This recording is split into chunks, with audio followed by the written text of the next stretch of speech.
Hey, happy, beautiful, amazing day. Dr. Bob Rakowski here with today's SARS-CoV science and fact update. So here's an interesting fact and projection. Because of the fear, 10,000 fewer pediatric patients are at least estimated to not die this year. Now, it's pretty fascinating. Now, remember, coronavirus is not risky to pretty much anybody under the age of 60 who's healthy. As one Yale scientist said, a pediatric patient is more likely to be struck by lightning twice and die. So might have been a slight exaggeration on the twice, but kids are just simply not at risk unless, of course, they're using medications to suppress their immune system. But here's the data.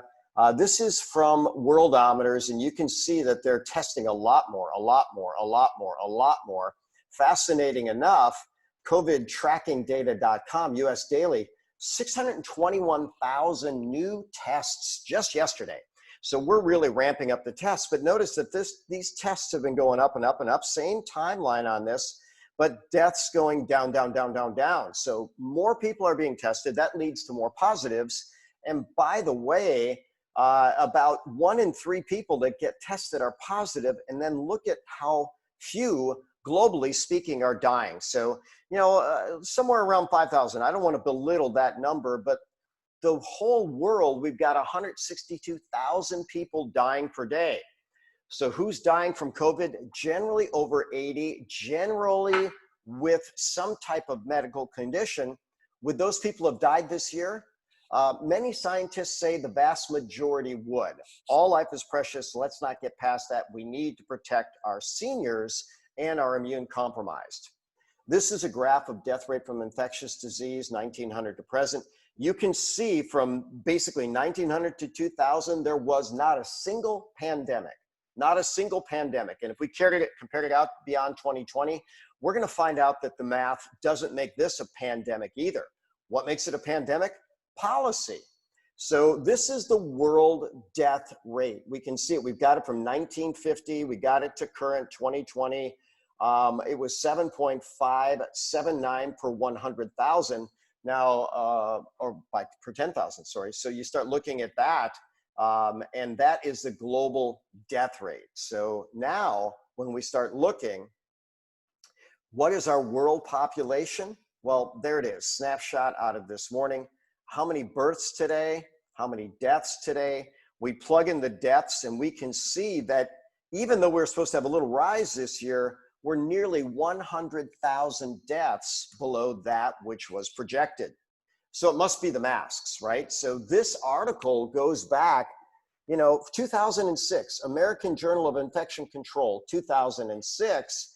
And what they said is that 300 nanometer particles can pass through an N95 respirator pore.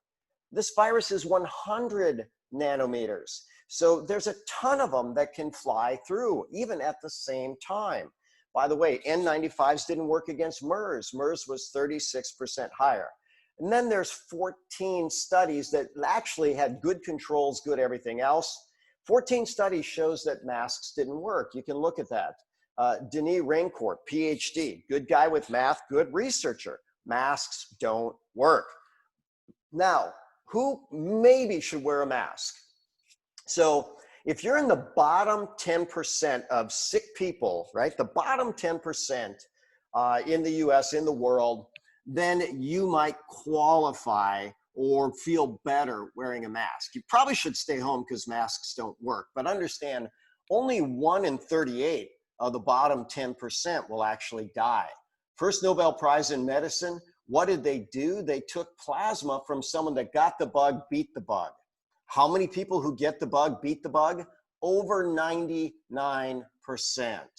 And if we get people infected, then we actually help society. So this was the graph of SARS-1. Notice it started in winter about the same time. Notice it was gone by May, like every other respiratory virus. Here was the global plan. Let's keep this virus around longer. Let's keep it around longer. Let's keep it around longer. So the virus, we're right here. This curve would have been over for a month, but no, now we see a spike. Why the spike? Mass gatherings for protest. And then 2, we kept the virus around. But here's the great news. Here's where we're saying 10,000 babies. Less than 200 pediatric deaths a week from SIDS, sudden infant death syndrome. What do many parents say causes SIDS? It comes on after vaccinations. These frightened parents and frightened pediatricians are frightening their kids, not going into the pediatrician. The win there is fewer kids are dying. Fewer kids are dying. Fewer kids are dying. Now keep in mind that this is total death rate. And here's the sad thing. Is child abuse up? Yes. Is child homicide up? Yes. But we still have an overall downtick in pediatric death. Why? Hey, you've got to come to your conclusion on that. Start looking, really look at the data, look into vaccines and see, maybe we need to rethink how we do this. Maybe we shouldn't be re-injecting toxins. Maybe we shouldn't be re-injecting so many toxins at the same time. And maybe we should wait until baby's immune system is developed. Those are all good arguments. Remember, crime, money, power, drugs are all linked. And I'll say it again, crime, money, power, nutrition. No, that's not linked. Crime, money, power, health. No, that's not linked. Crime, money, power, drugs. Yeah, those are all linked. I'm Dr. Bob Rakowski, truth seeker, truth speaker, absolutely knowing that we can all be happy, healthy, and